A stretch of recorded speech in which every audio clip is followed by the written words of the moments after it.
Welcome to Into the Woo, a wellness podcast hosted by Alice Hu. I'll be exploring the world of crystals, energy healing, spirit guides, and more to help you understand how they can unlock your potential. These concepts have helped me discover my purpose and my truth, and I can't wait to hear how they will inspire you. I'll show you how they can be accessible and powerful tools in your life. Do I have enough? This is a question that is often on people's minds. But what is the definition of enough? This is when it gets tricky. Enough can never be enough. To call an abundance is to shift your mindset. It is to practice gratitude. Mainstream media and society constantly tell us we are not enough. The scarcity agenda is pushed for us to consume more. Whether or not you subscribe to this, you're affected by it. If you knew that happiness and abundance already exist in your world and come from within, they wouldn't have the same power over you.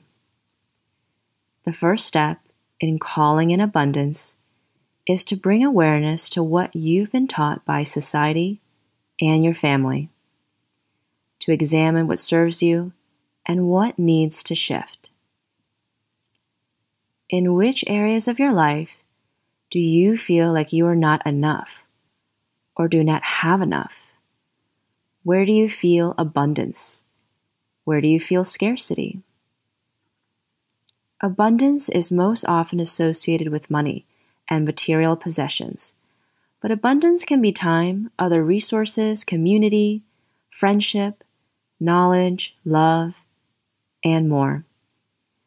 When you start to look closely at your life, you will begin to see that it is all around you. This shift in thinking doesn't happen overnight. Trust me, it'll take some time. You'll need time to deprogram what you've learned and to think more half full and content rather than half empty and wanting more. An easy exercise is to go through your closet or your home and only keep the essentials. If you're like most people, you'll begin to see that there is a lot of stuff, an abundance of material possessions. You can also write a list of all the people you're grateful for in your life and how they have helped you, even if you don't really speak to them anymore. I definitely struggle with thinking abundantly, and I have found a daily gratitude journal really helpful to find the joys in what is now and not what will be, because life is happening right now, not when you've achieved a goal or a big milestone in your life. It's really those in-between moments. And these gratitudes don't need to be big things. They can be something small, like going to your favorite local coffee shop, or that you are able to take a long walk outside. There is a famous quote by Chinese philosopher Lao Tzu: "To live in the past is to be sad, to live in the future is to be anxious, but to live in the present is to be at peace and happy." When we are wanting more of something, we aren't in the present moment, and this feeling of want doesn't help to call in more abundance into your life. It is when you're already grateful and feeling abundant that more of it comes your way. It is an energy, a state of being. As you bring your vibration to one more aligned with abundance, you'll begin to see more opportunities come your way and your luck unfold.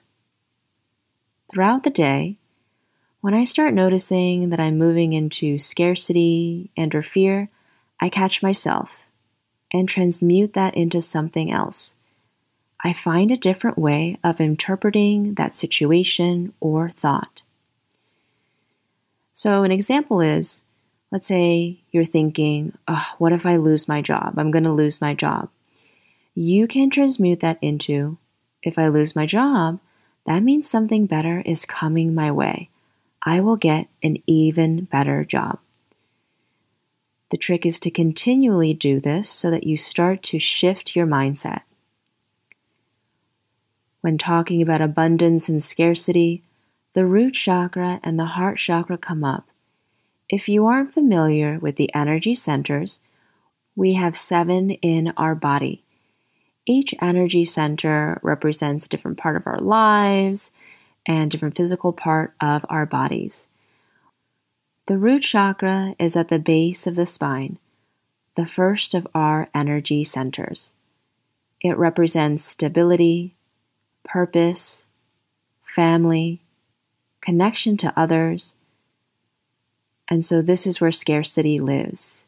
If you're feeling not enough, if you're feeling worried or anxious, it's a good idea to be curious about where that is coming from and to research more about the root chakra.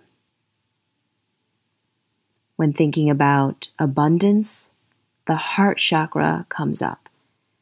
The heart represents empathy, compassion, balance, relationships, and abundance. If you want to learn more about these energy centers, there are some helpful articles in the show notes. Abundance really is all in the mind. I like to say this time and time again, that your internal world is reflected in the external world. What you think is what is. According to Boston College's The Joys and Dilemmas of Wealth study, most respondents did not think they were financially secure, so basically abundant in a certain aspect. What was the average net worth of respondents? $78 million. If you didn't think abundance is a mindset, I hope you do now. Abundance is already in your life. You just need to open your eyes to it. I'd love to hear which insights stood out to you and how you've been able to shift into an abundance mindset. If you have a friend that needs some help in the abundance department, send this episode their way. And if you've been enjoying the podcast, rate it 5 stars. As always, there is a workbook in the show notes, and this workbook has many abundance mindset exercises to help strengthen and illuminate where you need to shift your thinking. There are also articles about the root and heart chakra, and these articles also have great meditations. As always, please connect with me via Instagram at WOOWOOCO. I'd love to hear what works for you to have an abundance mindset and what you need help with.